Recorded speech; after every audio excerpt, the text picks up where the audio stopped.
March is creeping up fast, and you know what that means? A slew of new games we are excited to play. Hi folks, it's Falcon, and today on gameranx, games that deserve your attention in March of 2022. Starting off at number 10, it's ELEX 2. You might remember that ELEX 1 came out back in 2017. I did the Before You Buy for it, and I wasn't really too positive about it. I didn't say it was a bad game, but I also called it tedious and that it didn't really feel a whole lot different than anything out of the mid-2000s, just with better graphics. The idea is that an element was introduced to this world by a comet crashing. That element is called ELEX. It grants users of it special powers. Some people got addicted to it, just like the splicers from BioShock, and the game is kind of jumbled and can't decide exactly what it wants to be. It has positive aspects, has a very large, pretty world to explore. At times it has a worthwhile story, but it didn't have a whole lot to say in terms of like what matters in this world. It didn't feel particularly inspired or grounded in some real sentiment. But I mean, if you're a fan of Piranha Bytes, it is a Piranha Bytes game. And from everything I've seen of ELEX 2, it's a continuation of the story, continuation of the world. Apparently the jetpack has received some kind of improvement, and the game otherwise feels a lot more smooth. But I also haven't seen anybody say like it's markedly different from the first. So while some of the complaints I had about the first game were that it was a little janky and traversal could be kind of tedious, and it seems like they fixed those things, it's up to the writers, because it doesn't seem like Piranha Bytes is really interested in revamping the open world RPG formula. So will they give us a story that makes it worthwhile? Will they not just deluge us with exposition throughout the entire game? Will they intrigue us? Will they compel us? That's really the question. And given so much of my complaints about the first game were mechanical, and my primary problem with the story was just an overabundance of information, and the ultimate Metacritic score for the game was a 67, not only are the problems not the hardest thing to fix, but they also have incentive to fix them, because I don't think I was wrong in terms of the overall opinion that formed over the following years. Could this be a significantly better game without a complete and total overhaul? Absolutely. And whether it does or doesn't do that, I am morbidly curious in this game, because honestly, there was a lot of promise the first time around that I felt like if they just had some input, they would have more completely realized. ELEX 2 lands on PC, the Xboxes, and the PlayStations March 1st. At number 9 is Weird West, a game that comes to us from Wolfeye Studios, which is comprised of some of the folks who co-created both Dishonored and the recent Arcane version of Prey. It's essentially a dark fantasy reimagining of a Wild West setting in which you'll be gathering other adventurers, forming a posse, and otherwise surviving in a world where both gunslinging and mythical beasts are the norm. Now, this game both touts a sandbox as well as a very deep, detailed world, and frankly, I'm pretty interested in it personally. Obviously, if you've listened to gameranx for any period of time, you know how much I am a big fan of Arcane's Dishonored, and while not to as much of an extent as Dishonored, Prey as well. And this is a pretty different thing from those types of folks. I think it has a lot of potential, and I will certainly be giving it a shot when it lands on PC, PS4, and Xbox One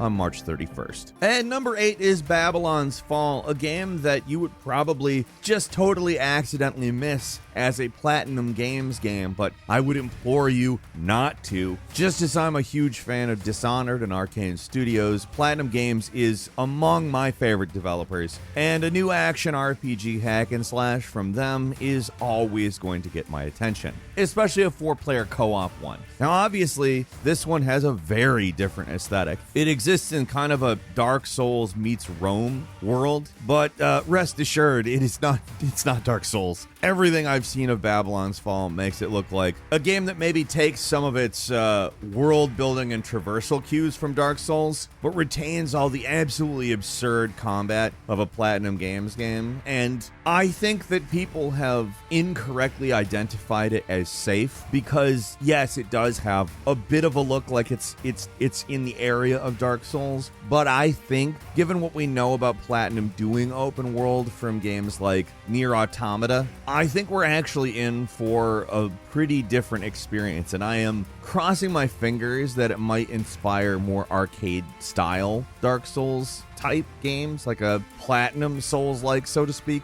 Anyway, that comes to PC, PS4, and PS5 on March 3rd. And number 7 is Kirby and the Forgotten Land, the 17th mainline installment of the Kirby series. However, the very first 3D mainline entry. I think this is a kind of an interesting idea for Kirby, on account it's a mainline Kirby game that just totally switches up the environment. It takes place in a post-apocalyptic landscape called the Forgotten Land.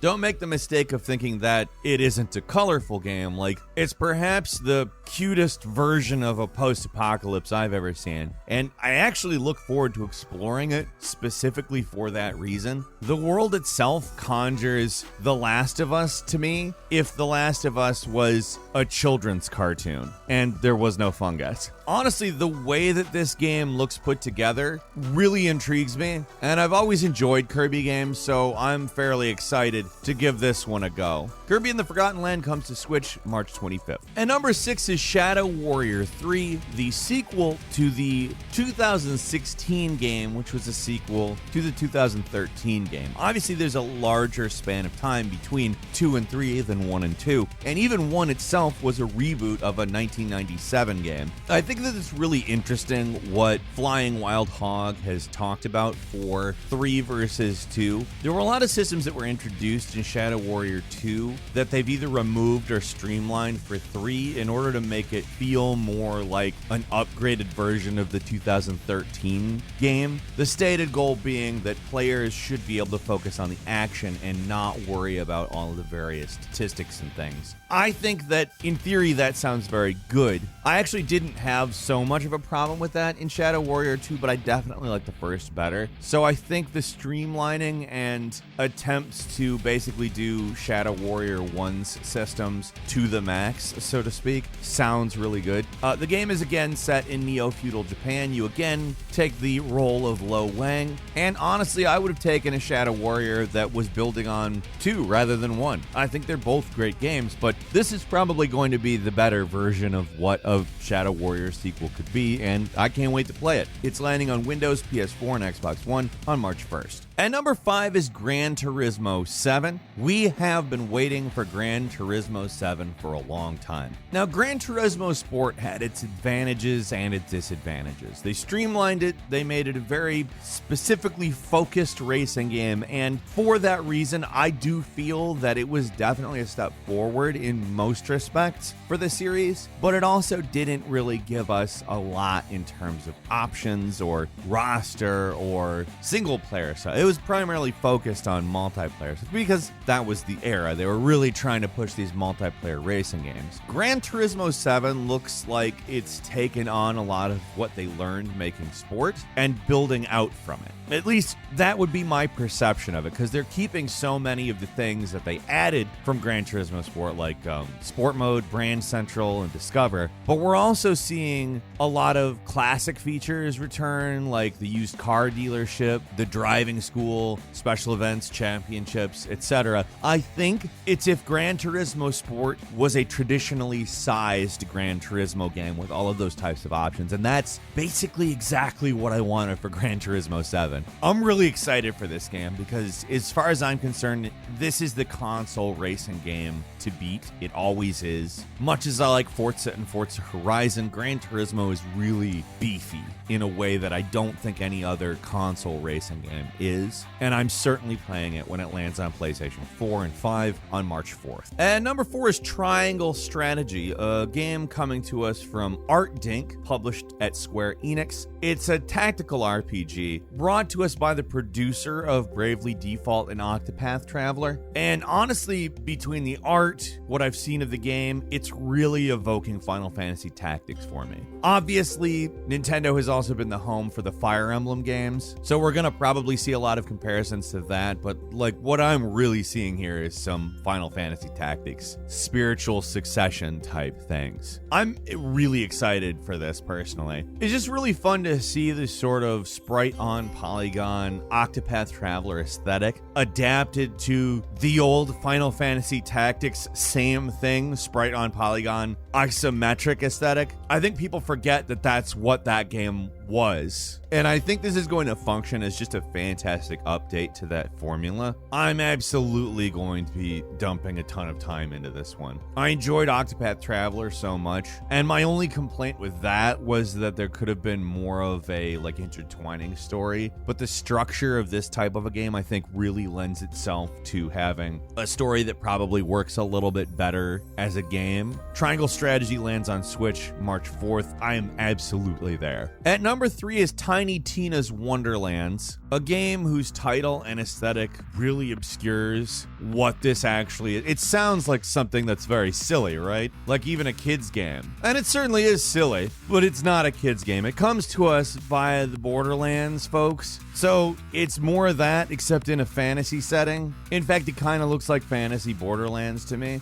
Now, what particularly excites me is you've got Will Arnett as the primary villain. You've got Andy Samberg as one of the adventurers. And you've got a massive improvement in terms of environments. Like if you pause any of the trailer and have a look at what's going on in the background, it's kind of shocking that it comes to us from the Borderlands folks. But like if you pay attention to the characters and what they look like, it's very obvious that it's from the Borderlands folks. I really look forward to this. It looks like a really interesting sort of mishmash of a few different ideas by a very specific developer, and I think that could play out really well. Tiny Tina's Wonderlands comes to PC, the PlayStations, and the Xboxes March 25th. And number 2 is Stranger of Paradise Final Fantasy Origin, is an alternate universe retelling of the very first Final Fantasy. Now, this is a really interesting idea. It is a dark fantasy reinterpretation of the world, and